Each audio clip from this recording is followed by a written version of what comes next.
I am Professor Aranex. My job is to study everything dead or alive under the sea. I see beautiful and ugly things down there. But there is one strange experience that stays in my mind like a nightmare.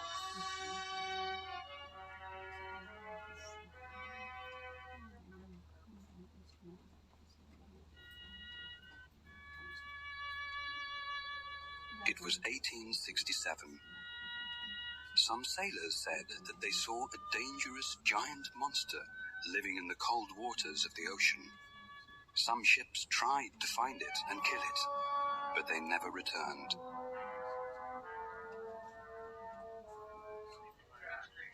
People said it looked like a whale. It was 300 feet long. Water came out of its back. It was like a big underwater explosion. The largest whale was only 180 feet long, and if these men were right, this was even larger. I was famous because I was the writer of a book called The Mysteries of the Great Ocean Depths. When the captain of the American ship, the Abraham Lincoln, decided to leave and look for the monster, he asked me to go with them as an expert. The idea was very exciting.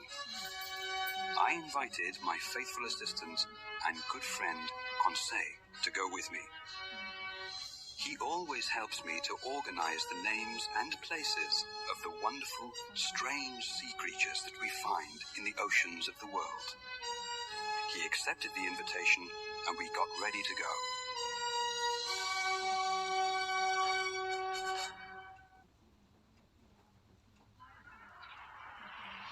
The Abraham Lincoln left New York Harbor on the 3rd of July, 1867. 500,000 people were there to say goodbye. Ned Land, the famous whale killer, was also on the ship. Farragut, the captain of the ship, was a strong and brave man. When we first met, he shook my hand and smiled at me. Don't worry, the ocean isn't big enough for both the sea monster and me. I'll kill it or it'll kill me. All I know is that one of us will die. I didn't like this idea, but I didn't say anything at the time.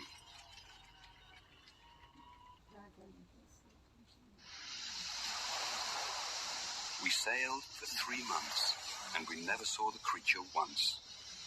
The men wanted to find and kill the sea monster, but after all this time, everyone on the ship started to believe that there was no monster. And then, it happened. It was nighttime, and we were 200 miles off the coast of Japan, when suddenly, Ned Land, the harpooner, cried out, There it is! Don't lose it! I want it dead or alive! The men on the ship began to run and shout. Get the rope! Prepare the cannons! The creature looked as if it was asleep. We could see it because there was a strange light under the water. Then, a cannon fired at the monster. A cannonball hit it, but it didn't move. Captain Farragut didn't know what to do. My God! If a cannon can't kill this monster, what can? Just then, I saw Ned Land with his harpoon in his hands, climbing to the front of the ship. Everyone watched him silently. I saw the harpoon leave his hand and hit the giant creature right in its back. Water shot out of the wound. Its force knocked me right out of the ship into the dark, cold ocean.